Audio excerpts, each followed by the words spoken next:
मुख्यमंत्री पृथ्वीराज चव्हाण सरकारला 1 वर्ष पूर्ण होत आहे।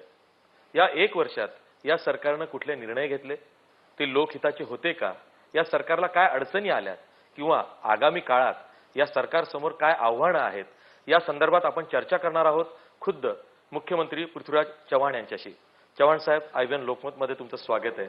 नमस्कार सर, आगामी हंगाम हा निवडणुकांचा आहे। राज्यात महापालिका असेल, नगरपालिका असेल किंवा जिल्हा परिषद असेल, यांच्या निवडणुका लागल्या आहेत।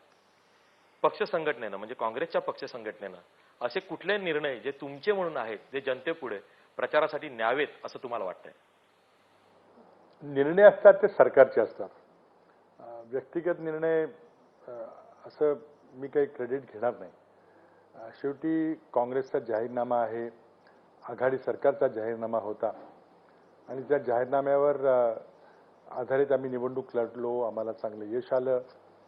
काँग्रेसचे मुख्यमंत्री झाले, अशोकराव पहिले वर्षभर मुख्यमंत्री होते, नंतर मला मुख्यमंत्री होण्याची संधी मिळाली। माझ्या काँग्रेसच्या अध्यक्षांनी एका विशिष्ट परिस्थितीमध्ये गेल्या नोव्हेंबर महिन्यामध्ये मला मुख्यमंत्री पदाची सूत्र घेण्याला सांगितलं। त्यानंतर ज्या काळात जे निर्णय झाले ते मी मानतो की ते आघाडी सरकारचे निर्णय होते।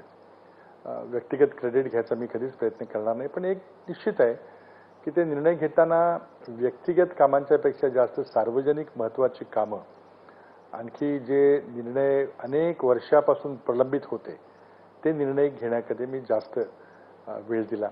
आघाडी सरकार चालवताना कसरत करावी लागते, अडचणी येतात, त्यामुळे विकास कामांना चा वेग मंदावतो असं तुम्ही वारंवार म्हणताय।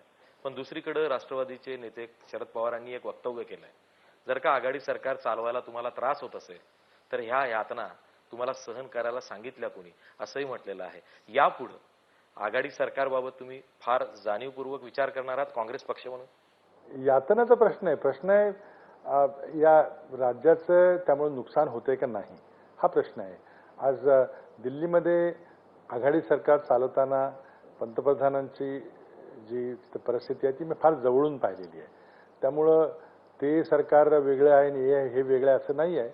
आघाडी सरकारमध्ये मूलभूतच प्रश्न असतात, यातनाचा काही प्रश्नच नाही आहे, फक्त निर्णय क्षमतेमध्ये एकमत करायला थोडा वेळ लागतो, एवढाच त्यामधला प्रश्न आहे।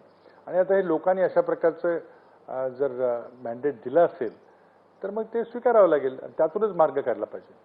तुम्ही असे पहिले मुख्यमंत्री आहात या आघाडी सरकारच्या गेल्या दशकभराच्या कारभारातले की ज्यांनी कुठेतरी राष्ट्रवादीला व्यसन घालण्याचं काम केलं। मग ते पाण्याचं विधेयक असेल, एमएससी बँकेच्या संचालक मंडळाची बरखास्ती असेल किंवा लवासावरती कारवाई असेल, तर हे निर्णय तुम्ही घेऊन दाखवले। तुम्हाला राष्ट्रवादीवर नियंत्रण मिळवताना खूप त्रास झालाय किंवा होतोय? मी असं बिलकुल म्हणणार नाही की हे नियंत्रण करण्याकरता निर्णय घेतले, जाणून बुजून घेतलेले बिलकुल निर्णय नव्हते। या देशामध्ये कायद्याचं राज्य आहे। जर कुणीही कायदा मोडला तर नियमाप्रमाणे काम चाललं नाही तर त्याला शिक्षा झाली पाहिजे, शासन झालं पाहिजे, त्यामध्ये दुरुस्ती केली पाहिजे। त्या भूमिकेतून हे सगळे निर्णय झाले, ते काही मी व्यक्तिगत घेतलेले नाहीत। मग तो राज्य बँकेच्या बरखास्तीचा निर्णय असेल, तो निर्णय आरबीआयने घेतला। त्यामध्ये जर कारभार योग्य चालला असता तर ते कधीच घडलं नसतं, पण त्यामध्ये काही चुका झाल्या। त्याचबरोबर लवासामध्ये देखील जो काही झालं त्यामध्ये केंद्र सरकारनं आम्हाला निर्देश दिले की याच्यावर खटला भरा, म्हणून तो खटला भरला गेला। जर तो खटला भरून आम्ही अट पूर्ण केली असेल किंवा लवासावर ज्या अटी केंद्र सरकारनं घातल्या असतील त्या जर पूर्ण केल्या असेल तर त्या पूर्ण केल्यानंतर आज लवासाच्या पहिल्या टप्प्याला केंद्रीय पर्यावरण मंत्र्यांनी मान्यता दिलेली आहे। आता कोर्टात त्याला आव्हान आहे, NGOजनी त्याला आव्हान दिलेलं आहे, तो कोर्टात निर्णय होईल। परंतु हे सगळं या लवासा प्रकरणामध्ये एक गोष्ट केंद्र सरकारच्या माध्यमातून स्पष्ट झाली की कोणीही कितीही मोठा असला, कितीही वेल कनेक्टेड असला, कोणाचे कितीही हितसंबंध असले तर जर कायद्याचं उल्लंघन झालं तर त्याचे शासन भोगावं लागेल। त्याचबरोबर निर्णयाबाबत असं बोलूयात की 1 आठवड्यापूर्वी शरद पवार आणि प्रफुल्ल पटेल हे काँग्रेस अध्यक्ष सोनिया गांधींना भेटतात, तुम्ही तातडीनं दिल्लीला जाता आणि मग तुम्ही दिल्लीला हे वक्तव्य करता की आता केंद्रीय पर्यावरण खात्यानं लवासाच्या पहिल्या टप्प्याला मंजुरी द्यावी, आम्ही अट पूर्ण केलेली आहे आणि ती आज मंजुरी मिळते आहे। आता राज्य सरकार म्हणून लवासाला जर का त्याच्या पुढच्या बांधकामावर अंकुश ठेवायचा असेल तर लवासाला जी तुम्ही स्पेशल प्लॅनिंग अथॉरिटीचा दर्जा दिला आहे तो काढून घेण्याचा तुम्ही प्रयत्न करणार? त्यामध्ये मी जे चुकीची विधान आहेत ती मी दुरुस्त करू इच्छितो. पहिल्यांदा इंडिया टुडेचा एक वार्षिक कार्यक्रम होता. मुख्यमंत्र्यांची परिषद होती. त्या परिषदेला जायचं, 4 तारखेला जायचं हे माझं महिन्याभरापूर्वी ठरलं होतं. तो कार्यक्रम 3 वाजता होता. मी सकाळी शरद पवारांच्या सर्वांच्या मी अपॉइंटमेंट्स घेतल्या होत्या. त्यामध्ये जयंती नटराजन होती, प्रणब मुखर्जी साहेब होते, सोनियाजी होत्या, राहुलजी होत्या. सगळ्यांच्या माझ्या बैठकी ठरलेल्या होत्या. शरद पवारांशी मी साखरेच्या प्रश्नाबद्दल, कापसाच्या बद्दल मी बोललो होतो. प्रणब मुखर्जींना काही प्रश्न होते त्याबद्दल बोललो होतो. जयंती नटराजनना मी अनेक पर्यावरणविषयी प्रश्नाबद्दल मी माझं ब्रीफ घेऊन गेलो होतो. आणि ह्या माझ्या पूर्वनियोजित भेटी होत्या. राष्ट्रवादीचे नेते 2 नेते सोनियाजींना भेटले आदल्या दिवशी. हे वास्तव आहे. ते कशाकरता भेटले, काय भेटले, मी त्यानंतर कशा प्रकारची भेट झाली याबद्दल मला माहिती कळली, पण मी काही बोलणार नाही. त्यानंतर मी सकाळी 9 वाजता कृषी मंत्र्यांची माझी पूर्वनियोजित भेट होती. त्यामध्ये आम्ही महाराष्ट्राच्या कृषीसंबंधीचे मी प्रश्न चर्चा केली. त्यामध्ये दुसरा कुठलाच विषय आला नव्हता. आणि त्यानंतर माझी पक्ष नेतृत्वाशी भेटी झाल्या. माझ्या प्रणब मुखर्जी यांच्याशी भेटी झाल्या. त्यामध्ये काही प्रश्न नव्हता. माझी भूमिका स्पष्ट होती त्यामुळे की पहिल्या टप्प्याला लवासानं परवानगी मागितली होती. ती परवानगी द्यायचं एक्सपर्ट कमिटीने रेकमेंड करतो असं मान्य केलं होतं.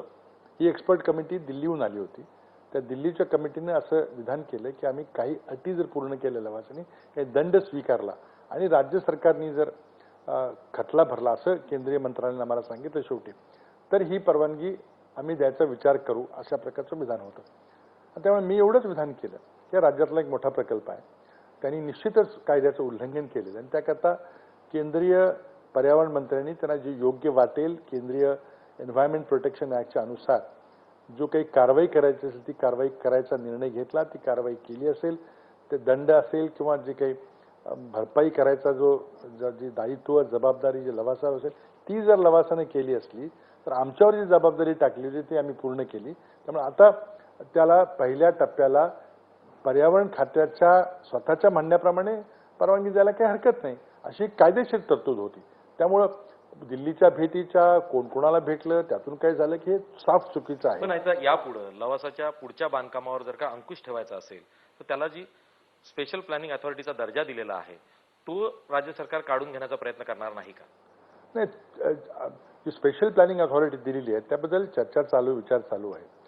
माझ्या माहितीप्रमाणे आज महाराष्ट्रात तरी कुठल्याही खासगी कंपनीला स्पेशल प्लॅनिंग अथॉरिटीचा दर्जा दिलेला नाही. आता तो विचारपूर्वक त्यावेळेला दिला गेला असेल, कसा दिला, काय दिला, ते कायदेशीर होता का नाही तो एक वेगळा प्रश्न आहे. पण त्यांना स्पेशल प्लॅनिंग अथॉरिटी दिल्यावर त्यांची जी वागणूक होती ती सदोष होती का किंवा त्यांनी काही चुका केल्या का, तो प्रश्न आमच्यासमोर आता विचाराधीन आहे. त्यांनी जर स्पेशल प्लॅनिंग अथॉरिटी म्हणून ती त्यांची जबाबदारी होती ती जर योग्य प्रकारे पार नाही पाडली तर ती निश्चितच ती रद्द करण्याचा निर्णय आम्ही घेऊ.